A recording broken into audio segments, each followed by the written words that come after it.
பிதா குமாரன் பரிசுத்தாவின் திருப்பெயராலே ஆமென். ஜெபம் செய்வோம். நேற்றும் இன்றும் என்றென்றும் மாறாத நல்ல வல்ல ஆண்டவரே, தர்மியான அதிகால வேலைக்காக நன்றியோடு துதிக்கிறோம், சோதரிக்கிறோம். முதலாவது தேவனுடைய ராஜ்யத்தை தேடுங்கள், அப்பொழுது இவெல்லாம் உங்களுக்கு கூட கொடுக்கும் சொன்னேன். எண்ணத்தை புசிப்போம், எண்ணத்தை குடிப்போம், எண்ணத்தை உடுப்போம் என்று கவலைப்படாதீர்கள். ஆகாயத்தின் பட்சிக்கு போஷிக்கிறதே உங்கள் நண்பர் இருந்திருக்கிறார் என்று ஆண்டவருடைய திருவிழாவாக நீர் எங்களை மட்டுமாக காத்து ரட்சித்து பலப்படுத்தி பராமரித்து போஷித்து சுகமளித்து தந்தையாக செலுத்துகிறோம். கடந்த வாரத்தின் முழுவதுமாக நீர் எங்களை கண்ணின் கருவடி போல காத்து ரட்சித்து பலப்படுத்துவதே அதற்காக செலுத்துகிறோம். எங்களுக்கு வந்த ஆபத்துகள், நாச மோசங்கள், சேர்ந்த வேலைகள், சத்துருவின் போராட்டங்கள், வியாதி கூட்டுதல்கள், விபத்தின் விளைவுகள், மரண அச்சங்கள், பயம் எல்லாவற்றும் கர்த்தர் விலைக்கு போட்டு எங்களை சுகபத்திரமாக இந்த பரிசுத்த நாளில், இந்த ஓய்வு நாளில் துதிக்க ஸ்தோத்திரிக்க மனமாரமை போற்ற புகழ இறைவார்த்தைகள் நாங்கள் கேட்க கர்த்தரின் கிருபை மாதேவக்கான செலுத்துகிறோம்.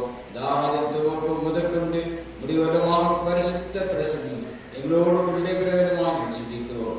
பரிசுத்த நாமத்தை நாம் மேம்படுத்த கர்த்தர் கிருபை செய்ய வேண்டும் என்று எங்கள் மீட்பு ரட்சகருமாய் இருக்கிற இயேசு கிறிஸ்து திருப்பெயரை கொண்டு வேண்டிக் கொள்கிறோம். எங்கள் ஜீவனுள்ள நல்ல பிதாவே, ஆமென். நம்முடைய பிதாவாகிய கடவுளிடமிருந்தும் நமது ஆண்டவர் ஆகிய இயேசு கிறிஸ்துவின் இடமிருந்தும் நம்ம ஊருக்கு முத்தாசும் கிருபையும் சமாதானமும் உண்டாவதாக. ஆமென். ஜெபம் செய்வோம்.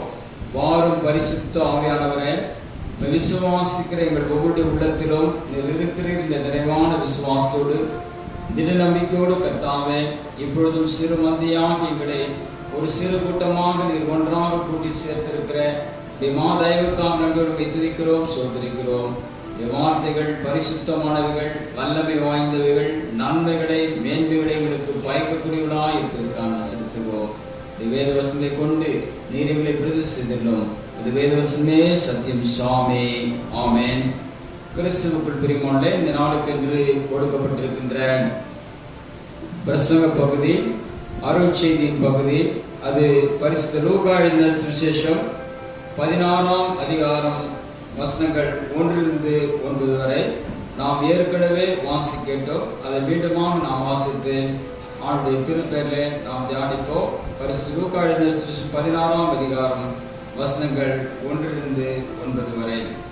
பின்னும் அவர் தம்முடைய சிஷ்யர்களை நோக்கி, ஐஸ்வரனாகிய ஒரு மனுஷனுக்கு ஒரு உக்கிரானக்காரன் இருந்தான். அவன் தன் எஜமானுடைய ஆஸ்திகளை அழித்து போடுகிறதாக எஜமானுக்கு அறிவிக்கப்பட்டது. அப்பொழுது எஜமான் அவனை வரவழைத்து, உன்னை குறித்து நான் இப்படி கேள்விப்படுகிறது என்ன? உன் உக்கிரான கணக்கை ஒப்புவி, நீ உக்கிரானக்காரனாய் இருக்கக்கூடாது என்றான்.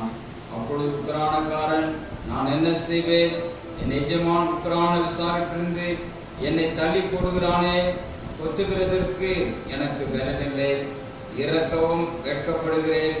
உக்கிரான விசாரிப்பை விட்டு நான் தள்ளப்படும் போது என்னை தங்கள் வீடுகளிலே ஏற்றுக்கொள்வார் உண்டாகும்படி செய்ய வேண்டியது எனதென்று எனக்கு தெரிய வந்தது என்று தனக்குள்ளே சொல்லிக்கொண்டு தன் எஜமானிடத்தில் கடன்பட்டவர்களை ஒவ்வொருவனாக வரவழைத்து முதலாவது வந்தவனை நோக்கி, நீ என் எஜமானிடத்தில் பட்ட கடன் எவ்வளவு என்றான். அவன் 100 குடம் எண்ணெய் என்றான். அப்பொழுது உக்கிரானக்காரன் அவனை நோக்கி, நீ உன் சீட்டை வாங்கி உட்கார்ந்து 50 என்று சீக்கிரமாய் எழுது என்றான். பின்பு அவன் வேறொருவனை நோக்கி, நீ பட்ட கடன் எவ்வளவு என்றான். அவன் 100 கலம் கோதுமை என்றான். அப்பொழுது அவன், நீ உன் சீட்டை வாங்கி 80 என்று எழுது என்றான்.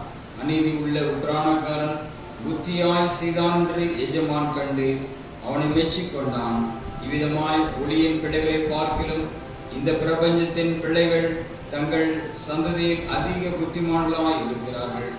நான் உங்களுக்கு சொல்லுகிறேன், நீங்கள் மாளும்போது உங்கள் நித்தியமான வீடுகளில் ஏற்றுக்கொள்வார் உண்டாகும்படி அநீதியான உலக பொருட்களால் உங்களுக்கு சிநேகிதரை சம்பாதியுங்கள். 10ஆம் வசனத்தில் சேர்த்து வாசிக்கிறேன். கொஞ்சத்தில் உண்மை உள்ளவன் அநேகத்திலும் உண்மையுள்ளவனாக இருக்கிறான். கொஞ்சத்தில் அநீதி உள்ளவன் அநேகத்திலும் அநீதி உள்ளவனாக கிறிஸ்துவுக்குள் பிரியமானவர்களே, திருத்துவ பண்டிகைக்கு தின 9ஆம் ஞாயிறை நாம் பிரவேசித்திருக்கின்றோம். இந்த நாளில் கர்த்தர் நமக்கு ஒரு அருமையான அருளுரை பகுதியை, இறைவாக்கை, இறைச்செய்தியை நமக்கு கொடுத்திருக்கின்றார். இந்த வேத பகுதி குறிப்பாக பரிசுத்த லூக்கா எழுதின சுவிசேஷம் 16ஆம் அதிகாரம். இது உக்ரானத்துவத்தை பற்றி சொல்லுகின்ற ஒரு வேத பகுதி. உக்ரானத்துவம் என்றால் என்ன என்பது அநேகருக்கு தெரியாது. நான் எப்பவுமே சொல்லுவேன், எல்லாருக்கும் எல்லாம் தெரியாது. எல்லாருக்கும் எல்லாம் தெரியாது. ஒரு சிலருக்கு ஒரு சில காரியங்கள் தெரியும், ஒரு சிலருக்கு அநேக காரியங்கள் தெரியும். எல்லாருக்கும் எல்லாம் தெரியாது. உக்ரானத்துவம் என்றால், அதாவது நான் ஒரு பொருளுக்கு அல்லது ஒரு காரியத்துக்கு நான் சொந்தமானவன் அல்ல. இந்த காரியம் அல்லது இந்த பொருள் என்னிடத்திலே கொடுக்கப்பட்டிருக்கிறது. I am not the owner, but I am entrusted with the responsibility.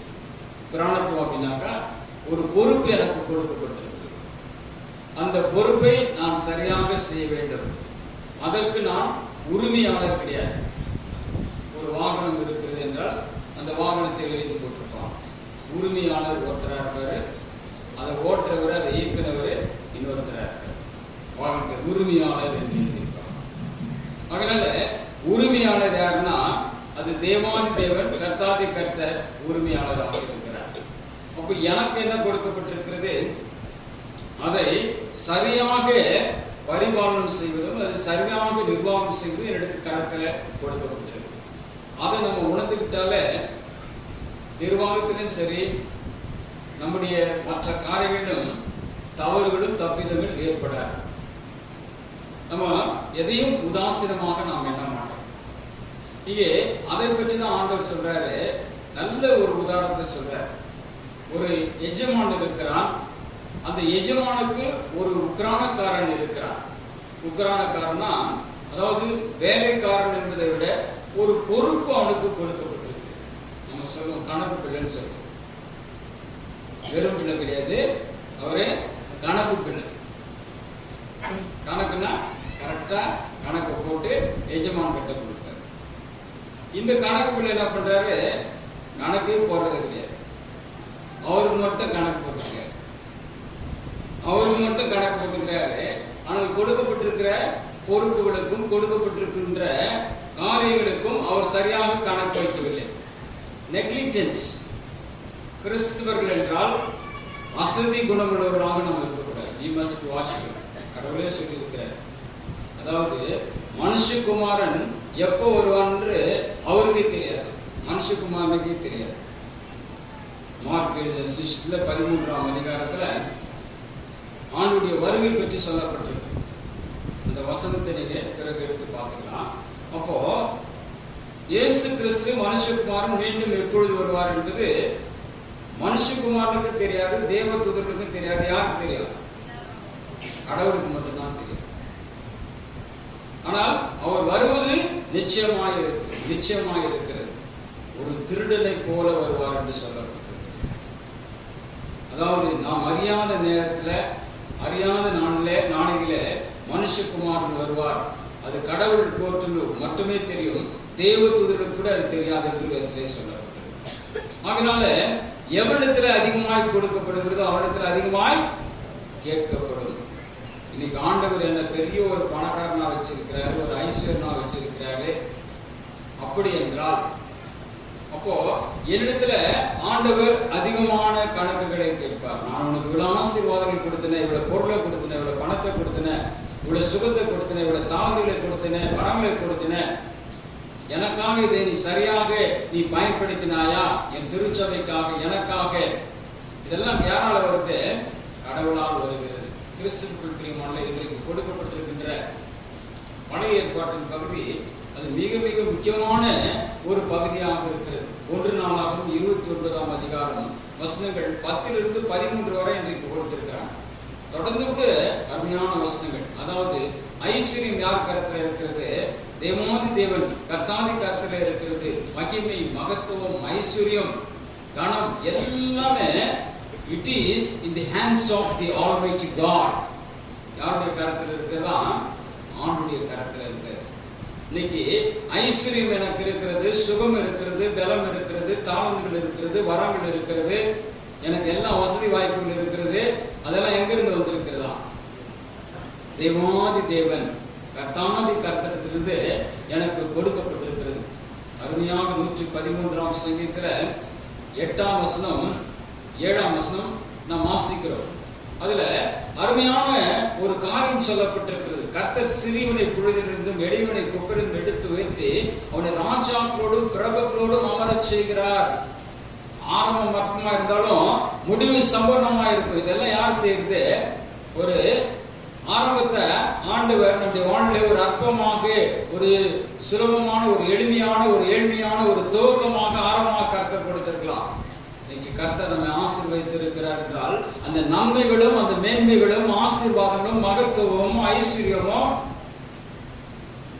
யாருக்கு வந்திருக்கிறதா? சங்கீதக்காரன் அழகா சொல்றார். 113ஆம் சங்கீதம் அவர் எழுதினான். அதே நேரத்துல 1 நாளாகமம் 29ஆம் அதிகாரத்துல 10 சொல்லப்படுகின்ற வார்த்தைகளும் அது யார் வாயிலிருந்து வந்துச்சு? தாவீது அரசனுடைய வாயிலே வந்தது. இப்படி மனப்பூர்வமாய் கொடுக்கும் திராணி உண்டாவதற்கு நான் மாத்திரம், என் ஜனங்களை மாத்திரம் கர்த்தாவே எல்லாம் உம்மால் உண்டானது. Is seated as a royal king. எந்த சூழ்நிலை சொல்றான்? ஒரு பேரரசனாக, ஒரு ராஜாதி ராஜனாக, ஒரு எம்பரராக உட்கார்ந்துட்டு இருக்கான் தாவீது அரசன். அவன் எல்லாம் என்னால உண்டாச்சு, எல்லாம் என்னால வந்தது, எல்லாம் என்னால போனது, எல்லாம் என்னால கிடைத்தது. இந்த அரசு என் பலத்தினால, என்னுடைய அரசாட்சியினால, என்னுடைய ஆளுமையினால, என்னுடைய மக்கள் பலத்தினால, என் பணத்தினால இது ஆனது என்று சொல்லவில்லை. கிறிஸ்துவுக்குள்ள இப்படி ஆண்டவருக்கு கொடுக்கின்ற போது இப்படி மனப்பூர்வமாய் கொடுக்கும் திராணி உண்டாவதற்கு நான் எம்மாத்திரம், என் ஜனங்கள் எம்மாத்திரம் கர்த்தாவே எல்லாம் உம்மால் உண்டானது. This is the purest expression of the stewardship. The purest expression of stewardship is proceeded from the mouth of the King David. வாயிலிருந்து வருது பாருங்க. இதுதான் உக்ரானத்துவம். நான் ராஜா, என் பலம், என் பணம் அப்படின்னு சொல்லல. எல்லாமே ஆண்டவரே நானே மாத்திரம், என் ஜனங்களே மாத்திரம், எல்லாம் உம்மால் உண்டானது. கிறிஸ்துவுக்குள்ள இதுதான் உக்ரானத்துவம். இன்னைக்கு ஒருத்தர் பேங்க் பேலன்ஸ்ல 10 லட்சம் இருந்துச்சு அப்படின்னாக்கா அவரை நம்ம கையிலும் பிடிக்க முடியாது, வலை போட்டும் பிடிக்க முடியாது. ஏன்னா ஆடாத ஆட்டம்னா ஆடும். ஆனா அதே மனுஷன் இது கடவுள் எனக்கு கொடுத்திருக்கிறார், இதை சரியாக நான் பயன்படுத்த வேண்டும், நான் பதில் சொல்ல வேண்டியவனாக. I am so responsible, I am so accountable for every price that is given by the Lord. கடவுள் கொடுத்திருக்கிறார். அதுதான் தாவீது இடத்துல நாம் கற்றுக்கொள்வது. நம்ம ஆரம்பத்தை அவன் பார்க்கணும். நிறைய நேரங்கள்ல நம்ம ஆரம்பத்தை பார்க்கணும். ஒரு போலீஸ்காரர், நான் கதைகள் சொல்றது இல்லை, நம்ம மக்கள் கதைகள்ல போயிடும். ஒரு போலீஸ்காரர்கிட்ட அந்த போலீஸ்காரர் தன்னுடைய வாழ்வில் ரொம்ப உயர்வான ஒரு இடத்துக்கு போயிட்டார், உயர்வான இடத்துக்கு.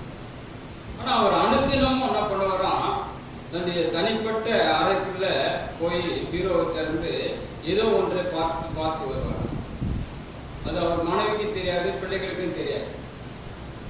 ஆனா நல்ல உயர்ந்து எல்லா விதமான ப்ரமோஷன் பெற்று ஓய்ந்திருக்கிற நாட்கள்ல அவங்க மனைவி கேட்டாங்கன்னா, நீங்க அடிக்கடிக்கு, அதாவது ஒவ்வொரு நாளும் நீங்க போகின்ற போது, வெளியில போகின்ற போது, உங்க டியூட்டிக்கு போகும்போது நீங்க உங்க தனி அறையில சென்று நீங்க பீரோக்குள்ள எதோ பார்த்துட்டு வரீங்கள என்ன அப்படின்னு கேட்டாங்க. அப்போ அந்த ஓய்ந்திருக்கிற நாட்கள சொன்னாராம், முதல்ல எனக்கு கொடுத்த அந்த அரை கால் செட்ட போலீஸு அந்த கால் செட்டை நான் போய் பார்த்துட்டு வரேன். என்னுடைய ஆரம்பம் அதுதான் இருந்துச்சு. நான் ஒரு கான்ஸ்டேபிளா நான் சேர்ந்தேன். அப்போ எனக்கு அப்போட போலீஸ்காரங்க என்ன பண்ணுவாங்க, கால் செட்டை தான் போடுவாங்க. அப்போ என்னுடைய ஆரம்பத்தை நான் மறந்துடக்கூடாது என்பதற்காக நான் அனுதினமும் என்னுடைய டியூட்டிக்கு செல்வதற்கு தான் நான் போய் பார்த்தேன்னு சொன்னேன். அதனால சில நேரங்களில் நம்ம ஆரம்பத்தை மறந்துடுறோம். நமக்கு ஆண்டவர் கொடுத்திருக்கிற ஆசீர்வாதங்களை நம்ம மறந்துடுறோம். நம்ம வாழ்க்கையில உயர்கின்ற போது ஆண்டவர் செய்து வருகின்ற நன்மைகளை நாம் மறந்து விடுகிறோம். ஸ்டிவர்ட்ஷிப்னா நான் ஓனர் கிடையாது, யார் ஓனர்? உக்ரானத்தவனா தான். நிறைய நேரங்களில் வந்து ஆயர்கள் உக்ரானக்காரர்களாக இருந்து பிரசங்கம் பண்ணுவோம். நம்ம உக்ரானக்காரர்களாக புரியாதே வீட்டுக்கு போயிட்டு உக்ரானக்காரர்கள்னா நான் ஓனர் கிடையாது, யார் ஓனர்? கடவுள் ஓனர். எவ்விடத்துல அதிகமாய் கொடுக்கப்பட்டிருக்குதோ அவ்விடத்துல அதிகமாய் கேட்கப்படும். பிந்தி வர வசனங்கள்லாம் தான் சொல்லுது. இதை தொடர்ந்து நீங்க வாசித்தீங்கன்னா இந்த காரியங்கள், அதாவது அறிந்தவனுக்கு ஆசீர்வாதங்கள் அதிகம் சொல்லியிருக்கா. அறிந்தவனுக்கு நான் சொல்லுங்க, அறிந்தவனுக்கு நிறைய அடிகள், அறியாதவனுக்கு அடிகள் குறைவு. அதனால நான் அறிஞ்சிக்கவே மாட்டேன்னு சொல்லிடாது. அறிந்தவனுக்கு அடிகள் அதிகம், அறியாதவனுக்கு அடிகள் குறைவு. அதே நேரத்தில் ஆண்டுடைய வார்த்தைகளை வசனங்களை நாம் அறிந்து அதன்படி நடக்கின்ற போது ஆண்டவர் நமக்கு பல்வேறு ஆசீர்வாதங்களை, நன்மைகளை, மேன்மைகளை நம்முடைய வாழ்க்கையை கொடுக்கிறார்.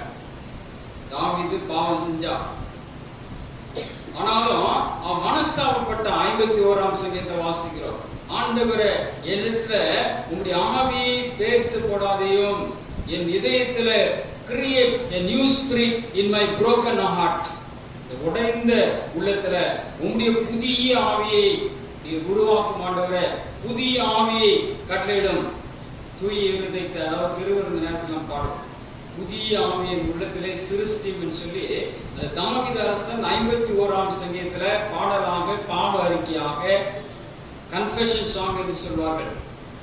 அதனால கிறிஸ்துவுக்குள் பிரியமானவர்களே, நம்முடைய பாவங்களை நாம் அறிக்கையிட்டு ஆண்டுடைய சமூகத்துல நாம் வருகின்ற போது அதே நேரத்துல நான் நல்ல உக்ரானக்காரனாக இருக்கிறேனா என்பது முக்கியம். நிறைய பேர் வந்து பாவங்களை அறிக்கிடுவாங்க, ஆனா பணத்தை யாருக்கும் செலவு பண்ண மாட்டாங்க. பாவங்களை அறிக்கிடுவாங்க, ஆனா பணத்தை யாருக்கும் அறிக்கிட மாட்டாங்க, செலவு பண்ண மாட்டாங்க. கிறிஸ்துவுக்கு பிரியமுள்ள நான் ஸ்டிவர்ட் அப்படின்னாக்கா பகிர்ந்து கொள்ளுகின்ற ஆதி திருச்சபடி கட்டப்பட்டது. ஆதி திருச்சபையில வந்து இந்த ஸ்டிவர்ட்ஷிப் காணப்பட்டது. அப்போஸ்தலர் நடவடிக்கைகளை நீங்க வாசித்து பாருங்க, 3ஆம் அதிகாரத்துல வாசித்து பாருங்க, 2லயே ஆரம்பிச்சிருது.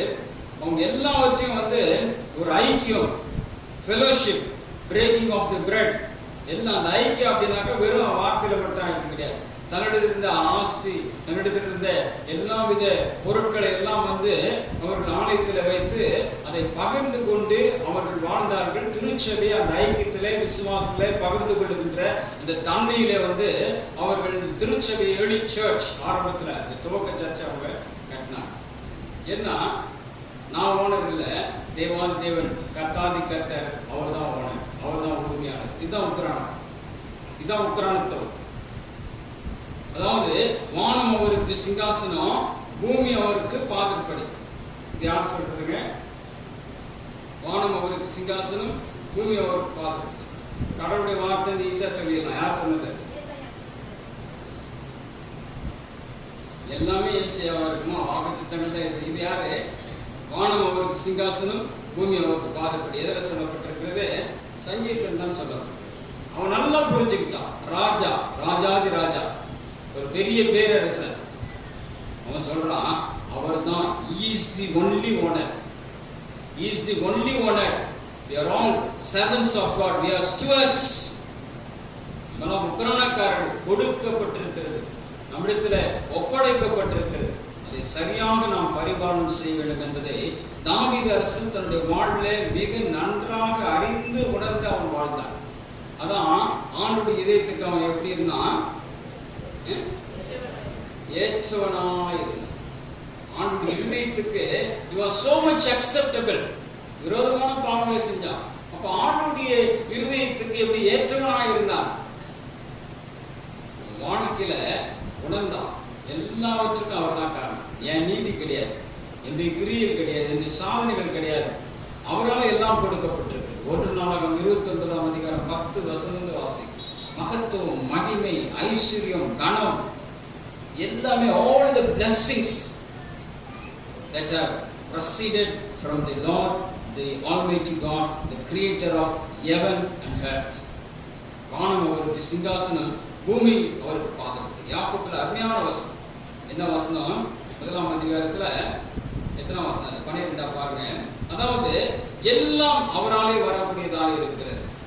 எந்த நன்மையான பரிபூர்ணமான வரமும் எங்க உண்டாகுதாம்? பரத்திலே உண்டாகி ஜோதியில் பிதாவிடத்திலிருந்து ஒண்ணுன்னா இறங்கு. எங்க இருந்து வருது? பரலோகத்துல. நம்ம நினைக்கிறோம் நான் உழைச்சேன், நான் கஷ்டப்பட்டேன்.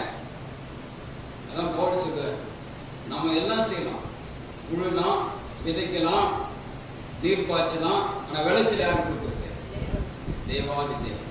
விளைச்சலை கொடுக்கிறவர் தேவாதி தேவனாய் இருக்கிறார். வருமானத்தை கொடுக்கிறவர் தேவாதி தேவனாய் இருக்கிறார். ஆசீர்வாதங்களை கொடுக்கிறவர் கர்த்தாதி கர்த்தராய் இருக்கிறார். நான் உழலாம், நான் விதைக்கலாம், நான் எதுனாலும் செய்யலாம், நீர் பாய்ச்சலாம். ஆனால் விளைச்சலை கொடுக்கிறவர் தேவாதி தேவனாய் கர்த்தாதி கர்த்தராக இருக்கிறார். ஆகினால் வானம் அவருக்கு சிங்காசனம், பூமி அவருக்கு பாதப்படி. அப்ப எனக்கு உங்களுக்கு சொல்றதுக்கு என்ன இருக்கு? எல்லாம் அவருக்குரியதாய் இருக்கிறது. எல்லாம் அவராலே உண்டானது, உண்டாக்கப்பட்டது. ஒன்றும் அவர் இல்லாமல் உண்டாக்கப்படவில்லை. யோவான் 1ஆம் அதிகாரம் 3ஆம் வசனம். Everything was created by him, without him nothing was created. Everything was created by him. எல்லாம் அவரால் உண்டாக்கப்பட்டது. அவரை இல்லாமல் ஒன்றும் உண்டாக்கப்படவில்லை. கிறிஸ்துவுக்குள் பிரியமுள்ள, வானம் அவருக்கு சிங்காசனம், பூமி அவருக்கு பாதப்படி. அது தங்கமா இருந்தாலும், அது முத்தா இருந்தாலும், அது சவரமா இருந்தாலும் எங்க இருக்குதுங்க? எங்க இருக்கு? அவருக்கு பாதத்துக்கு அடியில் தான். அதான் இன்னைக்கு நம்பி வந்தேனே செய்யா, நம்பி வந்தேனே உன் பாத தரிசனம், அன்பான தரிசனம். கிறிஸ்துவுக்கு பிரியமானவர்களே, அவருடைய பாதத்துக்கு அடியில் தான் எல்லாமே இருக்கு. இன்னைக்கு தங்கம் கிராம் ஏதோ 4100, அது போய்கிட்டே தான் இருக்கு, உயர்ந்துகிட்டு தான் இருக்கு. ஆனா எங்க இருந்து உயர்ந்துங்க? எங்க இருந்து வருது? ஆண்டுடைய பாதத்தடியிலிருந்து வரக்கூடியதாக இருக்கு. நாம் எதெல்லாம் மிக உயரமாக, சிகரமாக, பெரிதாக நாம் எண்ணுகிறோமோ அதெல்லாம் எங்கிருந்து வருது? ஆண்டுடைய பாதத்திலிருந்து தான் வருது. அதனால் நாம் ஆண்டுடைய பாதத்தை நாம் முத்தி செய்து, ஆண்டுடைய பாதத்தை நாம் வணங்கி, அவரை தொழுது, அவரை நமஸ்கரிக்கின்ற போது ஆண்டவர் நமக்கு அநேக ஆசீர்வாதங்களை, நல்ல நன்மைகளை கொடுக்க அவரை ஊற்று காரணமாய் இருக்கிறார் என்று அருமையாக நாம் யாக்கோபு புத்தகத்துல அவர்தான் காரணம். எல்லாம் அவராலே உண்டாக்கப்பட்டிருக்கிறது. பரத்திலே உண்டாகி ஜோதியில் பிதாவிடத்திலிருந்து புறப்பட்டு வருகிறது. எல்லாவற்றையும் எனக்காகவும் உங்களுக்காகவும் ஆண்டவர் ஏற்கனவே ஆயத்தப்படுத்தி இருக்கிறார். ஏற்ற காலத்துல ஆண்டவர் அவைகளை நமக்கு கொடுக்கக்கூடிய கடவுளாக இருக்கிறார். எல்லாவற்றுக்கும் ஒரு காலம். பிரசங்க அழகா சொல்வார். பிரசங்க 3ஆம் அதிகாரத்தை வீட்டுல போய் வாசிங்க. நம்ம வாசித்து புரிஞ்சுக்கிட்டோம்னா எதை பற்றி நம்ம கலங்க மாட்டோம், எதை பற்றி நமக்கு பதட்டம் இருக்காது, எதை பற்றி நமக்கு தடுமாற்றம் இருக்காது. எல்லாவற்றுக்கும் ஒரு காலம் உண்டு. நட ஒரு காலம், நட்டத்தை பிடுங்க ஒரு காலம், பிறக்க ஒரு காலம், இறக்க ஒரு காலம், யுத்தம் பண்ண ஒரு காலம், சமாதானம் பண்ண ஒரு காலம், அழகா கொடுத்திருக்கார். எல்லாவற்றுக்கும் ஒரு காலம் கர்த்தாதி கர்த்தர் தேவாதி தேவன் நியமித்திருக்கிறார். பிரசங்கி 3:10. எல்லாவற்றையும் கர்த்தர் அழகாக அதனதன் காலத்துல நேர்த்தியாக செய்திருக்கிறார். நேர்த்தியாக செய்திருக்கிறார். செய்ய போறார் கிடையாது. கர்த்தர் எனக்காக யாவற்றையும் செய்வார். செய்து அவர் எல்லாவற்றையும் செய்து முடிச்சிட்டார். ஆனா நம்ம கணக்கா சில நேரங்கள திறக்குது, சில நேரங்கள திறக்காம சரியா நம்ம பார்க்கறது. கடவுள் எல்லாவற்றையும் எனக்காகவும் உங்களுக்காகவும் எல்லாவற்றையும் ஆயத்தம் செய்திருக்கிறார். கிறிஸ்துவுக்குள்ள இங்கே ஒரு உக்ரானக்காரன் இருக்கிறார், ஒரு எஜமான் இருக்கிறார். எஜமான் என்ன பண்றாரு? அப்புறாணித்தனமா இந்த உக்ரானக்காரங்கிட்ட கணக்கு பிள்ளை கிட்ட எல்லாவற்றையும் ஒப்படைக்கிறார். கணக்கு பிள்ளை என்ன பண்றாரு? அவர் உண்டு, அவர் காரியம் உண்டு. ஆனால் கொடுக்கப்பட்டிருக்கின்ற பொறுப்புகளை ஒரு சரியாக செய்யாத ஒரு நெக்லிஜென்ட், ஒரு லெத்தார்ஜிக், சோம்பேறியா இருக்கிறான், அசதிப்படுகிற ஒரு ஊழியக்காரனா இருக்கிறான். எஜமான் அவர் எங்க வர போறார்? அவர் எங்க கேட்க போறார்? கிறிஸ்துவில அந்த உயர்வுக்கு எது தடையா இருக்கு தெரியுமா உங்களுக்கு? என்னுடைய உயர்வுக்கும் உங்களுடைய உயர்வுக்கு எது தடை? நானே எனக்கு தடை, நீங்களே உங்களுக்கு தடை. இவன் அசதியா இருக்கிறான். சில நேரங்கள் நம்முடைய வாழ்க்கையில கவன இன்மையாக இருக்கின்றோம், அசதியாக இருக்கின்றோம். எதை குறித்து நம்ம கவலைப்படாமல் டோன்ட் கேர் மாஸ்டர்ஸ் என்று சொல்லுவோம். எதை குறித்து நம்ம வந்து கவலைப்படுறது இல்லை. நான் ஒரு டோன்ட் கேர் மாஸ்டர் அப்படின்னு சொல்லுவாங்க. நம்ம டோன்ட் கேர் ஆனோம்னா நம்மளை யாரும் கண்டுக்கவே மாட்டாங்க, யாரும் நம்மளை பார்க்க மாட்டாங்க. நம்முடைய வாழ்க்கையில முன்னேற முடியாது. கிறிஸ்துவுக்குள்ள we have to be watchful. இந்த உக்ரானக்காரன் வாட்ச்ஃபுல்லா இல்ல, அசதியா இருக்கிறான். ஆனால் இந்த செய்தி யாருக்கு அறிவிக்கப்பட்டதுங்க? எஜமானுக்கு அறிவிக்கப்பட்டது, அறிவிக்கப்பட்டது, எச்சரிக்கப்பட்டது. ட்ரிபிள் ஆர் நான் உங்களுக்கு சொல்றேன், அடிக்கடி நான் ட்ரிபிள் சொல்றேன். Reality of the context, reality of the context. அந்த சூழ்நிலை இது உண்மைத்தன்மை அங்கே சொல்லப்படுகிறது, அறிவிக்கப்படுகிறது. ரியாலிட்டி என்ன நடக்குது? இந்த கணக்கு பிள்ளையை பற்றி எஜமானுக்கு அந்த நிஜத்தன்மை சொல்லப்படுகிறது, அந்த சூழ்நிலை சொல்லப்படுகிறது. இன்னும் அவர் தன்னுடைய சிசுகளை நோக்கி, ஐஸ்வர்யான ஒரு மனுஷனுக்கு ஒரு உக்ரானக்காரன் இருந்தான், அவன் தன் எஜமானுடைய ஆஸ்திகளை அழித்து கொடுக்கிறதாக எஜமானுக்கு அறிவிக்கப்பட்டது. எஜமானுக்கு சொல்லப்பட்டது. எஜமானுடைய சொத்துக்களை, ஆஸ்திகளை இந்த கணக்கு பிள்ளை அல்லது இந்த பொறுப்புகளை பெற்றிருக்கின்ற இந்த மனுஷன் அழித்து போடுகிறான் என்று எஜமானுக்கு சொல்லப்பட்டது. அறிந்த பிறகு, இதை கேள்விப்பட்ட பிறகு எஜமான் சும்மா இருக்காரா? சும்மாவே இருக்க மாட்டார். உடனே என்ன பண்றாரு? கணக்கு பிள்ளைய இந்த எஜமான் அழைக்கிறார். அப்பொழுது எஜமான் அவனை வரவழைத்து, உன்னை குறித்து நான் இப்படி கேள்விப்படுகிறது என்ன? உக்ரான கணக்கை ஒப்பி, இனி நீ உக்ரானக்காரனாய் இருக்கக்கூடாது என்றான். அறிவிக்கப்பட்டது, எச்சரிக்கப்பட்டது. இப்படி நான் கேள்விப்படுறேன், கணக்கெல்லாம் ஒப்படைச்சது, இனி நீ you cannot continue to be my steward. தொடர்ந்து என்னுடைய உக்ரானக்காரனாய், என்னுடைய பொறுப்பாளியாக, என் கடமைகளை ஆற்றக்கூடிய மனிதனாக நீ இருக்க முடியாது. உன் கணக்குகள் எல்லாவற்றையும் நீ ஒப்படைத்து விடு என்று எச்சரிக்கப்படுகிறது. அப்பொழுது உக்ரானக்காரன், நான் என்ன செய்வேன்? ரொம்ப புத்திசாலித்தனம். அப்பதான் யோசிக்கிறோம். அழகா ஒரு வார்த்தை இருக்கு, சுதாரிக்கிறான் சொல்லுவான். என்ன பண்றான்? சுதாரிக்கிறான். தனக்குள்ளே பேச ஆரம்பிச்சான். இதுவரையிலும் வந்து பேசாதே இருந்த மனுஷன் இப்போ தனக்குள்ளவே பேச ஆரம்பிச்சான்.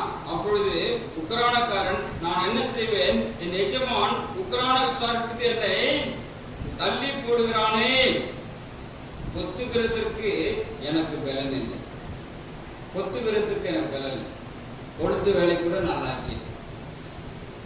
இறக்கவும் வெட்கப்படுகிறேன். போய் இறந்து சாப்பிட்றதுக்கும் நான் வைக்கப்படுறேன். நான் கணக்கு பிள்ளையாவே இருந்துட்டேன். வரவன் போறவன் எல்லாம் வந்து கணக்கு பிள்ளைக்கு சல்யூட் வச்சாங்க. ஆனா இனிமேல் அந்த சல்யூட் வச்ச மக்கள் கிட்ட நான் போயிட்டு இறக்கவும் முடியாது. கொத்துறதுக்கு எனக்கு பலனே இல்லை. நான் என்ன செய்வேன்? என் மூளையை பயன்படுத்துறேன். என் மூளையை பயன்படுத்துறேன் அப்படின்னு சொல்லி அவன் மூளையை பயன்படுத்துறான். எப்படி பயன்படுத்துறான்? உக்ரான விசாரித்து நான் தள்ளப்படும் போது என்னை தங்கள் வீடுகளில் ஏற்றுக்கொள்வார் உண்டாகும்படி சீவடிது இனதென்று எனக்கு தெரிய வந்தது. ரொம்ப யோசிக்கிறான். நம்ம சொல்லுவோம்ல, ரூம் போட்டு யோசிக்கிறான் சொல்லி, அந்த மாதிரி இவர் என்ன பண்றாரு? ரொம்ப யோசிக்கிறார். ரொம்ப யோசித்து நான் ஒன்று செய்வேன். தனக்குள்ளே சிந்திக்கிறான், தனக்குள்ளே பேசுகிறான், அறிவுபூர்வமா சிந்திக்கிறான். ஒன்று செய்வேன், அதாவது மற்றவர்கள், அதாவது நான் கணக்கு கேட்க போகிறவர்கிட்ட அவங்க கிட்ட ஒரு காம்ப்ரமைஸ் செஞ்சிடுவேன், அவங்களை நான் வந்து ப்ளீஸ் பண்ணிடுவேன், அவங்களை சமாளிச்சிடுவேன் சொல்லி தனக்குள்ளே அவன் யோசிக்கிற ஒரு மனிதனாக, reality of the context, realisation of the intelligent student, realisation உணர்றான். தன்னுடைய தப்பினங்களை அவன் உணர்றான், செய்த தவறுகளை அவன் உணர்றான். மக்கள்கிட்டே அவன் ஒரு கடினமான ஒரு மனிதனாக இருந்திருக்கிறான்.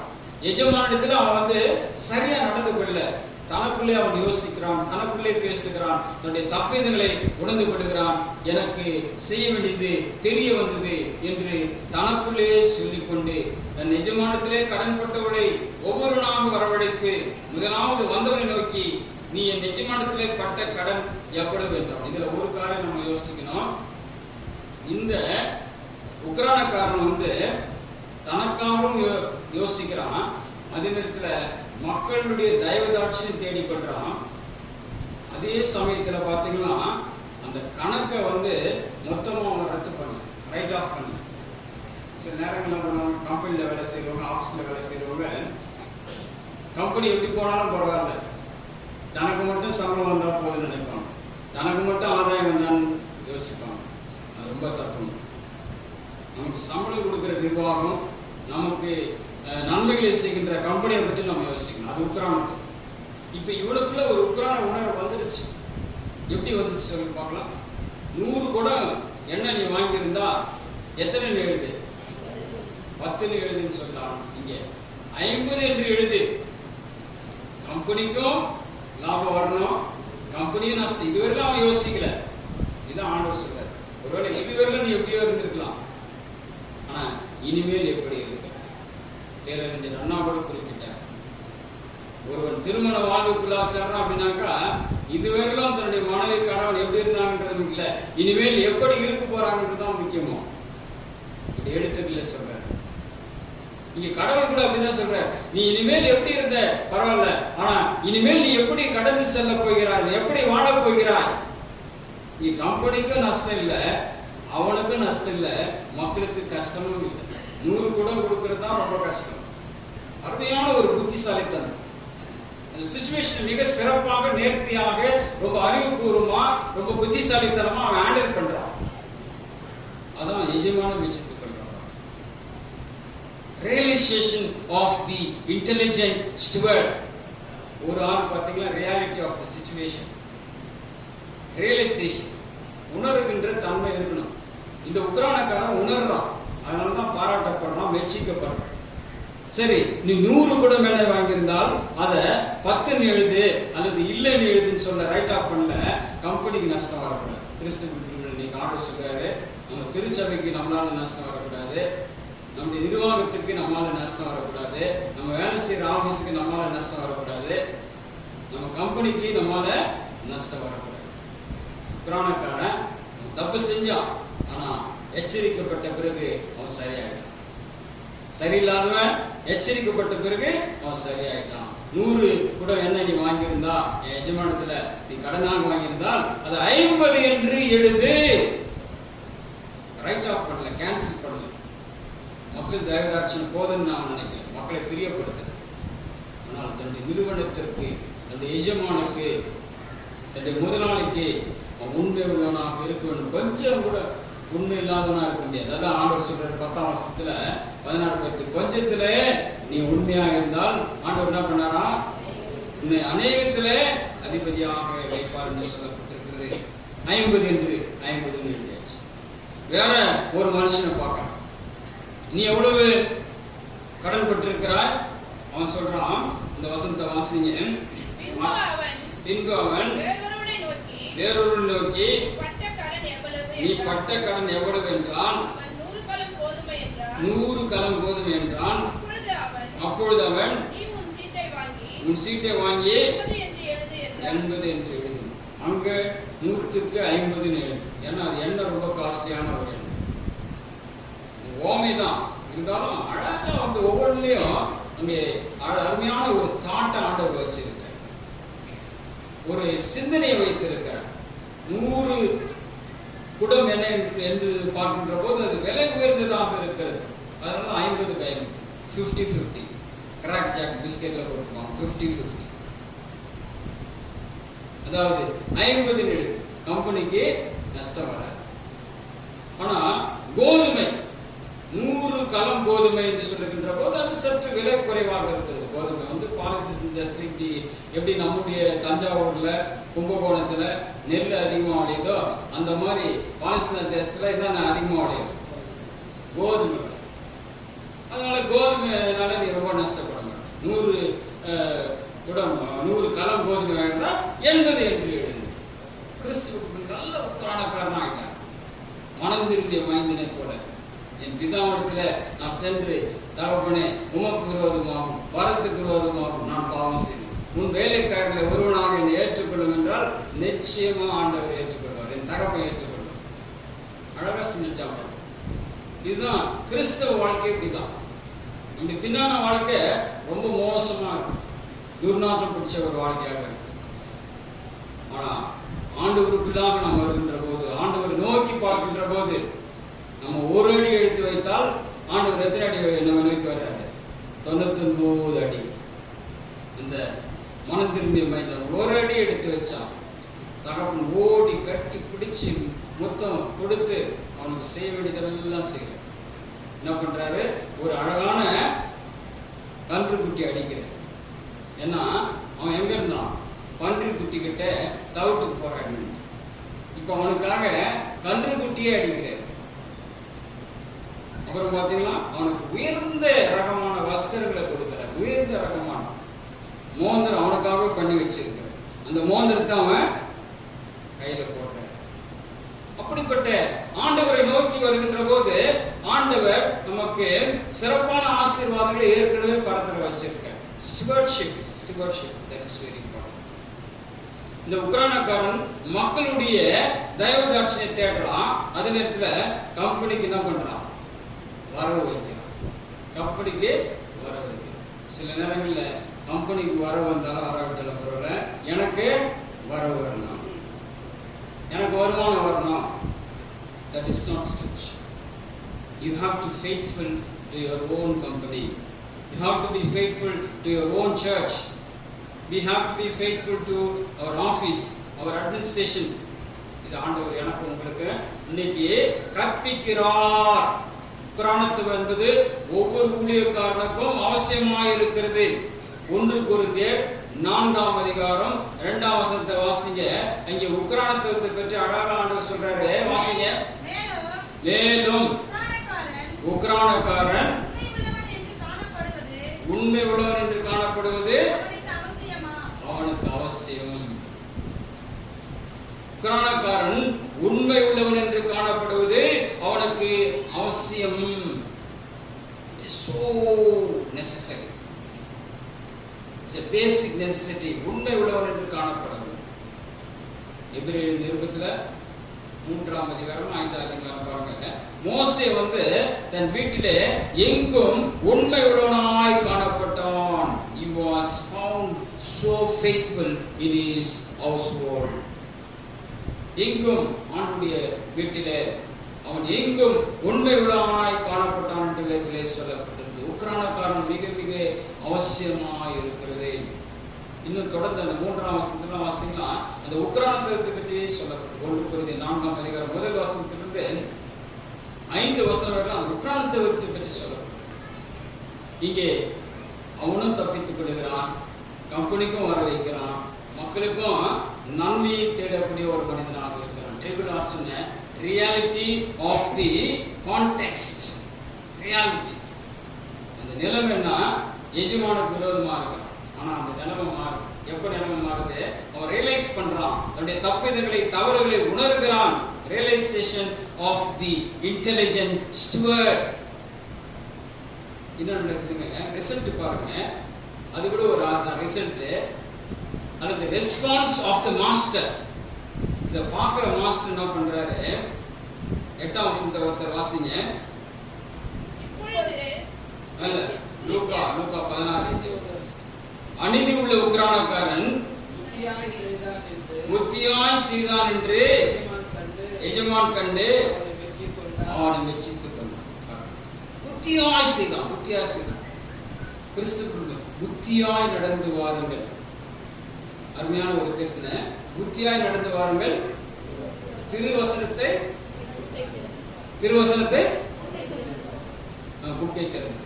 புத்தியாய் நடந்து வாருங்கள், திருவசனத்தை திறந்து பாருங்க, புத்தியாய் நடந்து வாருங்க. இங்கே அந்த அநீதி உள்ள எஜமான் பண்றாரு. இந்த உக்ரானக்காரன் சரியாக புத்தி உள்ளவனாக அநீதி உள்ள உக்கிரானக்காரன், அநீதி உள்ள உக்கிரானக்காரன் புத்தியாய் செய்தான் என்று எஜமான் கண்டு. எஜமான் ஒரு நீதி உள்ள எஜமான் தான். ஆனா உக்கிரானக்காரன் அநீதி உள்ள உக்கிரானக்காரன்.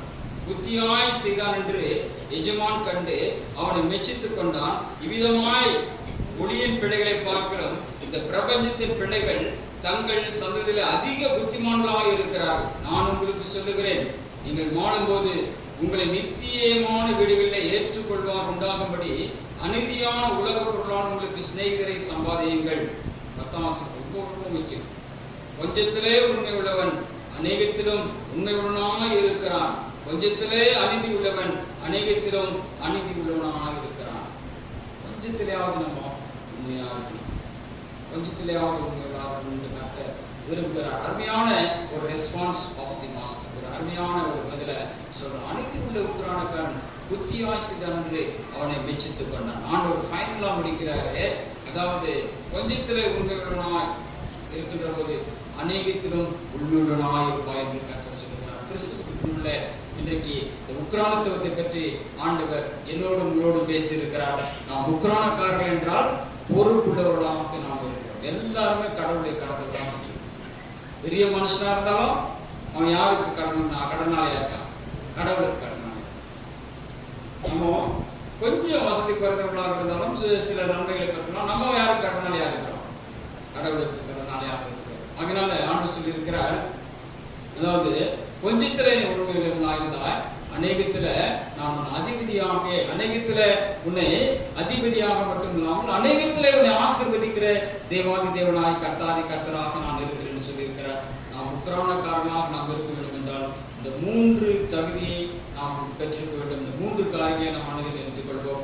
நான் எப்படிப்பட்ட ஒரு சூழ்நிலை இருக்கிறேன், இந்த ரியாலிட்டி என்ன? இன்றைக்கு என்னால கம்பெனி நஷ்டப்பட்டிருக்கா? என்னால திருச்சபை நஷ்டப்பட்டிருக்குதா? அல்லது என்னால எனக்கு எஜமானா இருக்கிறது முதலியாருக்கு நஷ்டப்பட்டிருக்கிறதா என்பதை நாம் உணரக்கூடியவர்களாக இருக்கிறோம். அது வீடா இருந்தாலும், அது அலுவலகமா இருந்தாலும், திருச்சபையா இருந்தாலும், ஒரு ஆபீஸா இருந்தாலும் நான் எப்படி இருக்கிறேன் அந்த சூழ்நிலையை நாம் நினைத்து பார்க்க வேண்டும். அதே நேரத்தில் இந்த தப்பிதங்களை, இந்த ரியலைசேஷன் தப்பிதங்களை நாம் உணர்கின்ற போது நாம் சரியாக சிந்திக்க முடியும். தப்பே உணராக எதையுமே சிந்திக்க முடியாது, தப்பே தான் நினைச்சுக்கணும். ஆனால் தப்பிதங்களை உணர்கின்ற போது தான் தாவீது தன்னுடைய தப்பிதங்களை அவன் உணர்ந்தான். அதனால மென்மேலுமான ஆசீர்வாதங்களை அவன் பெற்றுக்கொள்ளும். அவனுடைய இருதயத்துக்கு அவன் ஏற்றவனாய் காணப்பட்டான். 51ஆம் வசனம். Reality of the situation, realisation உணர்கின்ற தன்மை, தப்பிதங்களை உணர்கின்ற தன்மை நமக்கு வர வேண்டும். அப்போ அந்த ரெஸ்பான்ஸ் ஆஃப் த மாஸ்டர், அந்த உலக பிரகாரமான எஜமான் நல்ல ரெஸ்பான்ஸ் கொடுத்தான். இந்த அநீதி உள்ள உக்கிரானக்காரன் புத்தியாய் செய்தான் என்று அவனை மெச்சித்துக் கொண்டான். ஆனால் தேவாதி தேவன் கர்த்தாதி கர்த்தர், நம்மை உருவாக்கினவர், நம்மை பராமரிக்கின்றவர். கர்த்தர் நகரத்தை காவலால் விழித்திருக்கிறது விருதா என்று சொல்லப்பட்டது. கர்த்தர் வீட்டை கட்டால் அதை கட்டும் பிரயாசம் விருதா என்று சொல்லப்பட்டது. கட்டுகின்றவர், நம்மை காப்பாற்றுகின்றவர், நம்முடைய வாழ்க்கையிலே கனிகளை கொடுப்படி நமக்கு உதவி செய்கிற தேவாதி தேவன். அவர் நல்ல ஒரு ரெஸ்பான்ஸை கொடுப்பார். என்ன கொடுப்பாரு? உண்மையுள்ள ஊழியக்காரன, நீ கொஞ்சத்துல நீ உண்மையுடனாக இருந்தார். அதனால நான் உன்னை அநேகத்துல நான் அதிபதியாக, அநேகத்துக்கு சொந்தக்காரனாக நான் வைக்கிறேன் என்று அப்படிப்பட்ட ஆசீர்வாதங்களை, நல்லமையான நன்மைகளை, மேன்மைகளை கற்றுக் கொடுப்பார். ஆரம்பம் மர்மமா இருக்கலாம். இந்த அற்பமான ஆரம்பத்துல நான் உண்மையா இருக்கணும்னா ஆண்டவர் பெரிய ஒரு பரிபூர்ணமான ஆரம்பம் மர்மமா இருந்தாலும் முடிவு சம்பூர்ணம் என்று சொல்லப்பட்டிருக்கு. சம்பூர்ணம் அப்படின்னாக்கா பெர்ஃபெக்ஷன், சம்பூர்ணம், பெர்ஃபெக்ஷன். அனைத்து ஆசைகள் இல்லை என்பதே நமக்கு இருக்காது. இல்லை என்பது இன்னைக்கு இருக்கா இல்லையா என்ற நிலையில இருக்கு. இருக்கா இல்லையா, நாளைக்கு இருக்கா இல்லையா என்ற நிலையில ஆண்டவர் கொஞ்சத்துல நம்ம உண்மையா இருந்தோம்னா அந்த இல்லையா என்ற நிலையே இருக்காது. இருக்கின்ற நிலையும் நிலைப்பாடு மட்டுமே நம்முடைய வாழ்வு இருக்கும். அல்லேலூயா.